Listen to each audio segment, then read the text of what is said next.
Welcome to the second part of the discussion on Introduction to Pharmacology, where we'll look at some key aspects of general pharmacology. This is Dr. Winnie Wafula. In this continuation from part 1, I would advise that you check out part 1 if you haven't done so, and we'll put a link to that video in the description below. Please remember to subscribe if you haven't done so already, and like and share this video so that others can join us. You'll also find a link to quiz 1 on general pharmacology in the description below. So once again, we'll look at pharmacology and we define it as a study of substances that interact with living things through chemical processes. Interaction is by binding to regulatory molecules, which are called receptors, and that is for most drugs. And when that happens, the drug causes activation or inhibition of body processes. This is applied in medical pharmacology, where substances are used to prevent, diagnose, and treat diseases. As that happens, we know that there are unwanted effects of the same drugs, and so there's a branch of pharmacology that is called toxicology that looks at the undesirable effects of the chemicals on the living systems, right from the cellular level to the complex ecosystems. So, to understand how drugs work, we have to look at their nature, how a drug molecule, a drug entity, brings about its effects on the biological functions. This is affected by its properties because it will affect how it interacts with the receptors and how it is going to cause about effects even when it is acting directly, for example, the chelating agents. We also know that some of the drugs are of endogenous origin, such as the hormones, and therefore these will be mimicking what the endogenous substance would have done. We have to keep in mind that all drugs are potential poisons, and that's why we study them, and that's why they are applied under supervision. So, in order to interact with its receptor, the drug molecule must have the appropriate size, the electrical charge, the shape, and the atomic composition that is suitable for that to happen. The drug should also be able to move from the point where it is administered into the body to the point where it is going to be acting on its receptors. And while it has done its job, it has to be able to be excreted after being inactivated by the body, usually by the liver and other organs. And this has to happen at a reasonable rate so that the duration of action of the drug is appropriate. Drugs may be solid or gaseous or liquid at room temperature, and this will definitely affect the route of administration. Eh, Also, when a drug is a weak acid or weak base, this will affect the way it is handled by the body because a lot will depend on how the way the majority of the molecules of the drug are. Is it a weak base that is mostly in dissociated form?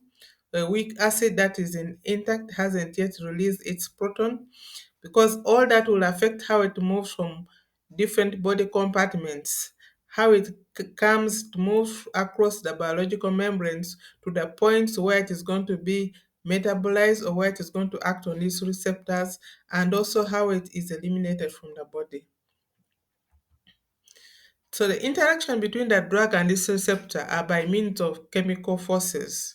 There are three major types. They are the covalent bonds, the electrostatic bonds, and then the hydrophobic.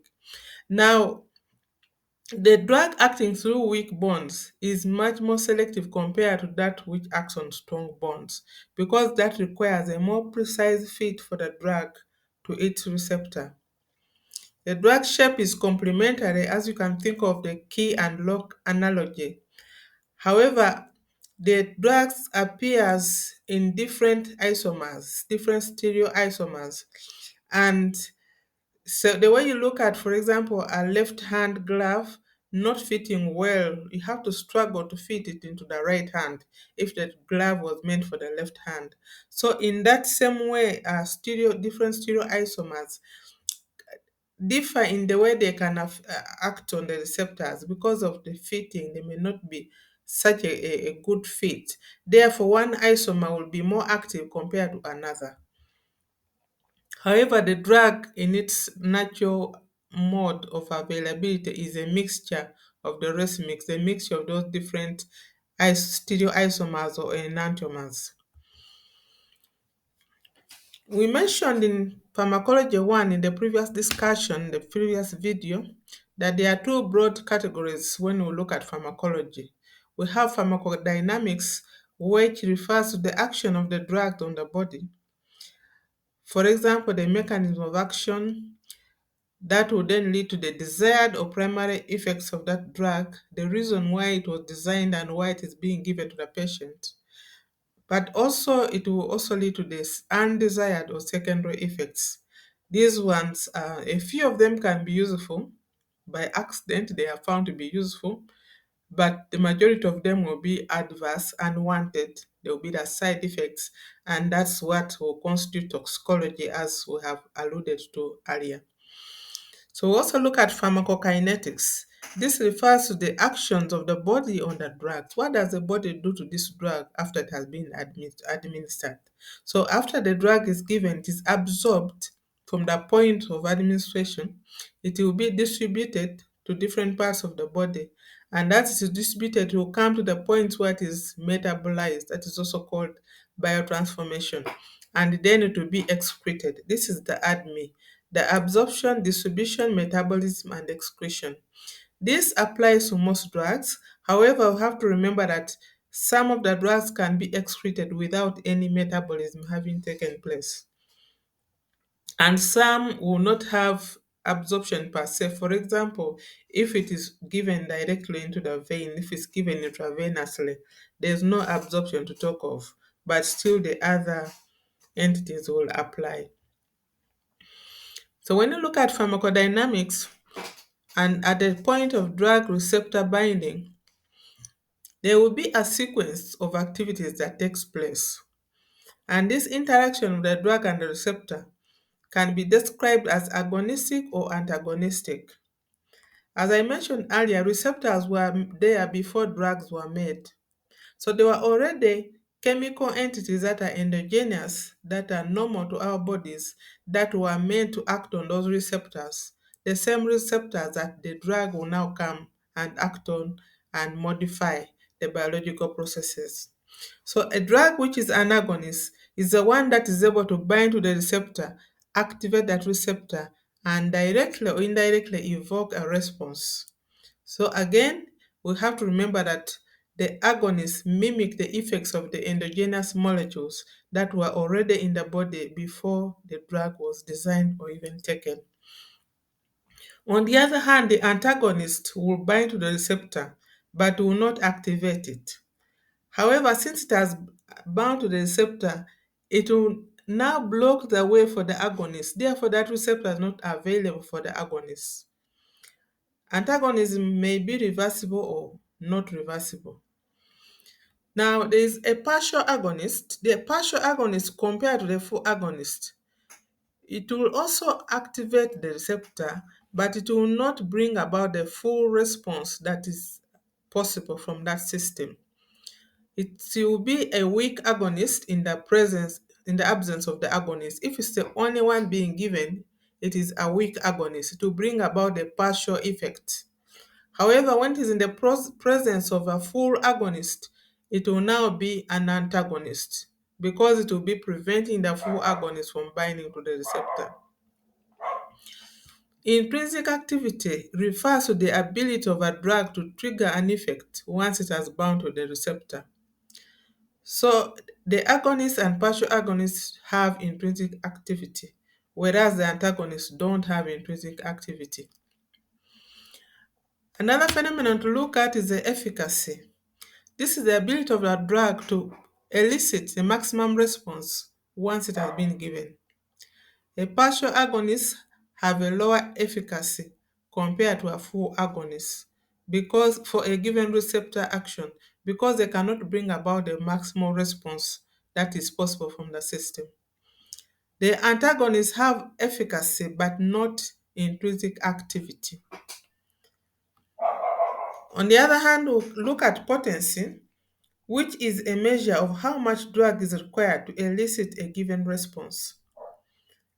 It is determined experimentally by looking at the amount, the concentration of the drug that will bring about 50% of the maximum response. And this is ED, 50% of the, that is ED50 is the drug concentration that will bring about 50% of the maximum response. This depends in part on the affinity of the drug for the receptors and also how efficiently that drug binds to its receptor. So we just have to keep in mind that it is a measure of how much of a drug is required to elicit a given response. So when you compare two drugs by looking at their ED50, the drug that produces the effect at a lower dose is considered to have higher potency than the one that will require a higher dose to bring about the same effect. For example, if one drug has the ED50 as 5 milligrams, and then the second drug has the ED50 as 50 milligrams, the first drug is 10 times more potent than the second one because it just requires a tenth of the dose compared to the second one to bring about that 50% of the maximum response. Now, these are determined experimentally during the drug development. However, we have to come to the point of clinical effectiveness of a drug. And in this case, it's not the potency that matters, but it is how we have to look at other things like will this drug be able to reach the point at which it is needed, where it can get to its receptors. And this will be affected, for example, by the route of administration, how well it is absorbed, how well it is distributed. And also, you have to look at the ability of the patient to tolerate that drug. It could be that it has unwanted effects that are less tolerable to the patient. So, pharmacological efficacy is different from therapeutic efficacy. The pharmacological efficacy describes the maximal response in vivo systems, which are part of the testing of the drug's efficacy during the drug development. That we alluded to that in the previous discussion. However, therapeutic efficacy denotes the clinical usefulness of this drug, and it can be limited by the propensity to cause toxic effects. There is another way to compare drugs. There is the therapeutic index. This is a ratio relating the dose of a drug required to produce a toxic effect to the dose that is required to produce the desired effects. It is determined in animal studies and it is a measure of how selective the drug is in producing the desired effect compared to the toxic effects. So these drugs are selective but not necessarily specific. So this is an indicator of the safety of the drugs because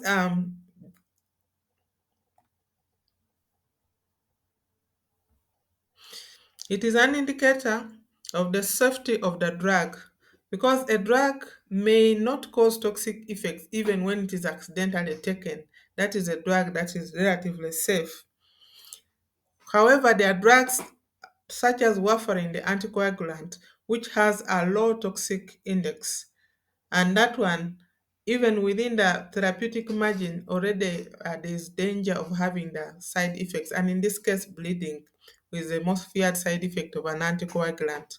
Now, when you compare warfarin to, for example, penicillin, which has a wide index, penicillin is so much safer even if someone takes a very big dose by mistake or even intentionally. They are not likely to suffer harm compared to, for example, warfarin, where even a slight increase in the dose can be very toxic.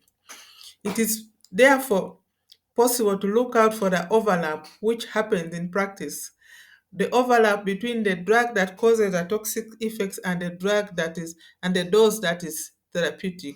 So, for example, with warfarin and other drugs with a low therapeutic index, there is an overlap of the dosages that cause the toxic effects and therapeutic effects. And that is why there need to be constant and very close monitoring when patients are given these such drugs. So when you look about therapeutic window, here we are looking at the difference between the minimum toxic dose and the minimum effective dose of a given drug. This is a measure of how safe a drug is in clinical use. Already we have had an indication because during the experimental development, we already have the what we have just been discussing in the previous discussion. We have been talking about the therapeutic index. We are already aware that this drug is likely to have a narrow therapeutic window. But then in the clinical practice, as the drug is being given to patients, this is now clearly seen, and therefore we monitor for it. So we know a drug is relatively safe or relatively unsafe because of this therapeutic window.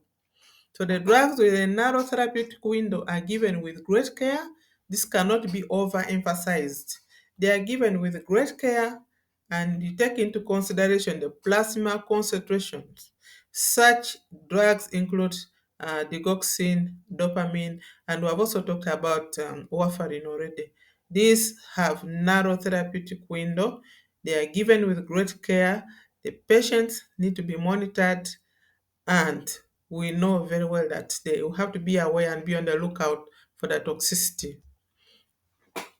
So people respond to drugs differently, even when the dose is the same and everything else is relatively the same as far as you can tell. Still, there will be people that react much more to a given drug compared to someone else, compared to most other people, where the intensity of their reaction is high. So they are considered hyperreactive, and the opposite end is hyporeactive. So hypo is when they react less compared to the majority of patients given the same drug, the same dose, in all circumstances being more or less equal, and hyperreactive when the intensity of the response is so much higher compared to the most other people who are given the same drug under similar circumstances. So this is still something that prescribers have to be on the lookout for in order to be able to change the dose or even the drug altogether because of the way the patient responds to the drug. So other phenomena to keep in mind and watch out for is tolerance.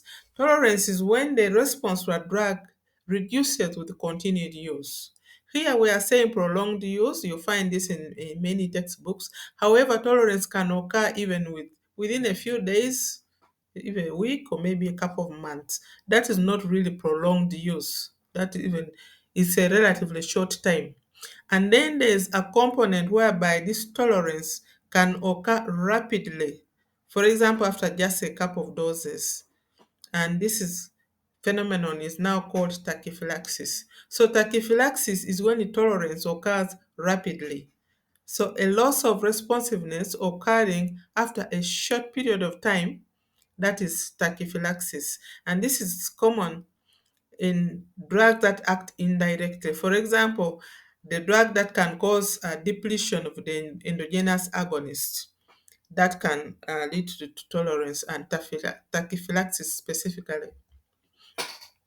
Another phenomenon is idiosyncrasy. My teacher said whatever has idio in it means we're idiots because we don't know. So idiosyncrasy, we don't know exactly what causes it, but it's a rare response to a drug that is observed in some patients. So some of the schools of thought rotate around genetic differences in maybe metabolism or perhaps some immunological responses. So all these are theories. However, as the name indicates, idiosyncrasy, like there's no known cause. We are not really sure what causes it, but it does happen. I thank you for your attention, and now we'll turn to next on the agenda is Quizlet 1, and we shall be going through some questions together, questions on general pharmacology. Thank you so much for your attention. Remember to subscribe, remember to share the video and like the video. And if you didn't watch part 1, please go through part 1. You may rewind this presentation and go through it again, revise your notes and all that, and then try to examine yourself through the Quizlet 1 that we are going to have in the next video. Thank you once again.